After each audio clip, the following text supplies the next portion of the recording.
1.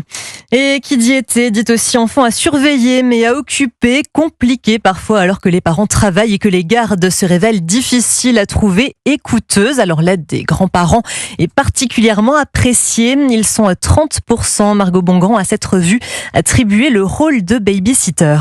Autour de ce manège au Jardin des Plantes de Toulouse, ce sont en majorité des grands-parents qui attendent les enfants sur les bancs.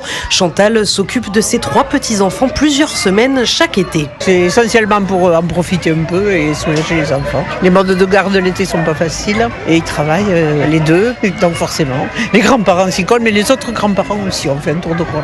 Faire garder les enfants par les grands-parents, c'est moins cher et plus pratique, explique Jean-Marie, père de 2 garçons. Ils les connaissent bien, les enfants sont assez à l'aise, nous on n'a pas de difficultés. On sait que les activités vont être variées, que les grands-parents pourront être vraiment focalisés, ce qui n'est pas forcément le cas dans les colonies de vacances, etc. On est gagnant aussi financièrement, c'est vrai que c'est un peu la solution de facilité. Ouais. Mais pour les grands-parents et les enfants, c'est surtout du plaisir. C'est super, ça nous rappelle quelques années en arrière avec nos enfants. Ça nous fait plaisir tout en rendant service, donc on joint l'utile à l'agréable. Puis ils sont heureux aussi d'habiter chez les grands-parents. Ça change de cadre parce qu'on a une maison à la campagne, donc il y a une transmission et eux ils sont contents parce qu'ils découvrent un environnement qu'ils ne connaissent pas du tout. Tout ça demande de l'énergie selon l'Observatoire des seniors. 6 grands-parents sur 10 se disent fatigués durant plusieurs jours après la gare de Toulouse. Margot Bongrand, Europe 1.